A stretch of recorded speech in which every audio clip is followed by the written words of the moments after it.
YouTube, it is I, the one, the only Naudia Exotica. I'm back, okay? Like I never even left, kind of, pretty much. I mean, I was still live streaming. I now have channel memberships, so become a channel member today. You'll have access to member-only videos, posts, eventually live streams. So check that out, okay? It's $3.99 per month. You can cancel at any time. And there's some really cool shit I have coming, so... But anyways, okay, so it's been a minute since I kind of like updated the people who don't watch my live streams but only watch my videos. And it's been one hell of a ride. It's been one hell of a start to January 2025, okay? First thing being, I lost my fucking job, okay? my tarot job, but then I didn't. I lost it and then it was given back to me. And now I don't feel good about being on there. Like I just want to rinse my hands of it. And I'm going to explain to you what happened. Also, if you hear my neighbors partying, it's Sunday. Like, you should be in bed, bitch. It's almost 10:30. Anyways, so what had happened was, and the channel members already know this, the people that were in one of my live streams, a couple live streams ago know this, but... essentially, it was either bite my fucking tongue yet again or up and leave. And I feel like, I don't know, like it's like, at first it seemed like I got fired because they deactivated my profile. Let me just get into it, okay? So I started the psychic hotline, I believe it was May of last year. So, I think it was like 6 or 7 months I had been at the job, and the first strike was realizing, or finding out rather, that it was commission based, which I had no idea upon interviewing. I had no clue it was going to be commission based. Since then, I'd kind of worked up the ranks and had the percentage increased a little bit by a couple kind of points, a couple percentages, I don't know. It's still not even at 30% yet, so it's been really tough to grapple with the fact that if I were really pocketing like a majority of the readings I was doing, I'd be able to live on my own comfortably. I'd be making crazy money each month. But the ratio of what they take versus what the psychics get is not even 70-30. Like, we're not even taking 30% home. Some of us might be, okay? But I wasn't. I worked up to 27%, but initially I believe I was getting like 22% of all sales. It's a fucking scam, honestly. It's like they're not soliciting, I don't even want to say the word, but pimping these psychic readers. And anyways, that was the first strike. Second strike was finding out that even when I read for somebody who's completely off their rocker, I can't block them. There's no block feature. So twice, I believe, I'd kind of checked in to be like, listen, I don't want them calling me anymore. They're completely unhinged and need to be seeking some other kind of service, not psychic hotline services. And just to be told, listen, you're kind of SOL, you know, there's no feature here that allows you to block the callers. They can essentially call anytime they want. I'm like, are you fucking kidding me? I'd been under the impression since my first crazy call, because I hadn't heard back from that person, that maybe they had implemented something. Nope, they can't block customers at all. And then the third strike for me, what did it for me was this. Okay, so essentially, on one day out of the week, I keep getting this all fucked up because I don't remember. It was like in the middle of the week, I was going to be clocked out around 1 or 2 p.m. to tackle something. And as a matter of fact, I ended up being off the whole rest of the day because, again, I juggle a lot of different things, right? It's not just the psychic hotline. So I knew, I had it in my head, I'm like, I need to be off by 1 or 2 p.m. I'd finished up a reading at around 12:47 p.m. and it was a 30-minute reading. A very unhinged person who's sitting there yelling at her spouse off the phone, but then talking to me, asking these questions, and it was just so chaotic. I'd had enough for that day. And she was my first and only reading. So it was already chaos, and I knew, okay, so she's not going to renew. This was a 30-minute call. I'm dipping as soon as she hangs up and doesn't renew. So she hangs up. I don't see anyone in my queue because, of course, like if there is someone lined up, you can't log out. It will just automatically call them. There was no one in my queue.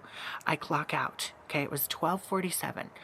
I had been clocked out for, I want to say, 5 minutes, because around 103 or something or other, I'd get a notification, a text notification notifying me of someone being in my queue, queued up for a reading.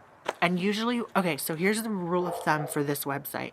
If you're offline, you don't really miss a call because there's no calls coming through. You're offline. It notifies the client that you're offline and that you're in their queue. But on multiple different occasions throughout the entirety of this job, essentially like tech support will reach out to you and say, hey, are you around? Can you do this reading?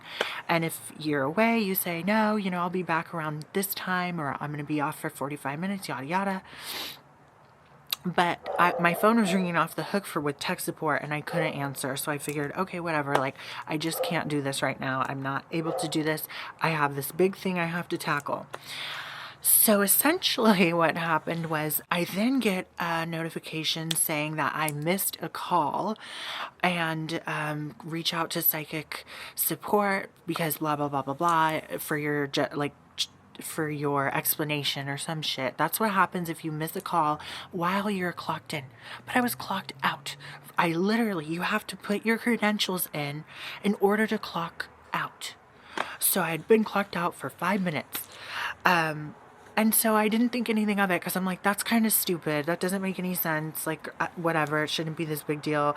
I'll just, whatever. If anything, I'll just give an explanation or whatever if they have me do that next time I clock in. The following day, I wasn't online either because, again, there was so much going on. I was offline, so it was Thursday. I go and clock in. And I get this notification saying that my profile was no longer active or visible or some shit. And I'm like, okay. And they say, reach out to tech support. I'm like, huh. All right. I was really pissy. I was very pissed off. I'm not even going to lie. When I ended up reaching out. Okay. You submit a little report thing. And the way I led with it was basically like, I know this isn't because I had a call and I didn't answer it when I wasn't clocked in. That can't be why. Absolutely not. I was mouthy. I was pissed the fuck off. I'll 100% own up to that. Shortly after, I get a response saying that it appeared that I was online. Now, how does that make any sense if you have to punch in your credentials to get offline? How does it appear that you're online for at least 5 minutes? I genuinely even still don't understand how it can appear that I'm online, but I digress. They said that this was like just protocol and that, this is what we do all the time and yada yada. And towards the end of their message, they said I had to re-interview in order to have my profile set back up. And then I flew off the handle. I'm not gonna lie. I flew the fuck off the handle because you're having me re-interview, but I quite literally didn't miss a call while I was clocked in. I was clocked the fuck out. And so I was pissed off, and that's not even the kicker, okay? This is about to be the third strike for me. I responded in a not so nice way, of course, saying that basically I'd hate to have to relay my experience working here being complete trash. And I have all the timestamps. I have the sequence of events all timestamped as to what exactly really went down and the order in which I received certain text messages. It's all in my phone. And I sent it. I was like, fuck it. I don't care. Like, this really pisses me off. This is kind of like third strike and you're out. But that wasn't even third strike. Okay, here's where it is. Here's the third strike. Third strike was I call up my best friend Banana P and I'm explaining to her what happened and everything. And as I go to read the message to her, the first initial message where they said I had to re-interview, they changed that fucking message. And to me, that was like final straw. I'm like, what kind of bullshit ass shit is this? Not only did they edit the message entirely, but they also changed the name of the tech support. So obviously someone went in there, higher up, went in there, edited it, and then, you know what I mean, fucked around with the message. I was so livid. I'm like, you cannot make this shit up. So they revised it to say your psychic profile is now back active. Like, how sneaky and slimy. That right there is gaslighting. Completely trying to twist something and change it, right? It's a complete 180. And I'm like, bitch, am I fucking crazy? Like, this literally said you had to re-interview in order to get your profile back active. So that was Thursday. Okay. My profile was then back active, and I think someone even went in my queue. I'm like, I don't feel good about this website. I don't feel good about providing anything further to them or from them or to them, whatever, contributing to their website. I feel really fucking dirty about all of this. And then it was Friday. I believe I did a live stream that day when I woke up to a couple missed calls from the hotline tech, and actually it was management giving me this whole spiel about this is just protocol, this is what we do with every psychic advisor, and yada yada yada, all these fucking things. And I was not having it. I'm like, that was the voicemail. I'm like, imagine if they were actually on the phone with me, bitch. It would not be so nice. I would ruin someone's day. I'm not kidding. Listen, like, you have a couple tries, and then when it's out of me, bitch. I'm like, no. So I have this whole plan is essentially what this video is about, okay? I'm going back on cam, essentially, for the time being. I really want to pour into my YouTube, absolutely, and like that includes making a lash line, that includes like just, I don't know, kind of dipping my toes into more of the get ready with me's. I don't know, I really fuck with them like the long way, but for the time being I'm like, I need to be back on cam, because honestly it would seem that even that is less of a hassle and I take away more money. Like, are you kidding me? So all that to say, cam is there for back, like to fall back on. That's what it's always been there for, and it's something that I kind of know like the back of my hand. And the only thing that's kind of like a sore spot with it is the fact that I do suffer from burnout. It's a lot to be on cam for hours on day, you know what I mean? Like to sit there and be on. So I'm going to take it like at a leisurely pace. I'm just going to kind of like slowly introduce myself back into it and not really have any expectations, because through and through YouTube is wonderful. Like, I love my YouTube so bad, and I'd rather pour my energy into that and see what becomes of it than, you know, anything else really. Fuck, I was so pissed off about the psychic hotline shit, and I'm like, it just doesn't do anything for me any further. It got me along for the time being, but I'm over it. It's just such a fucked up situation.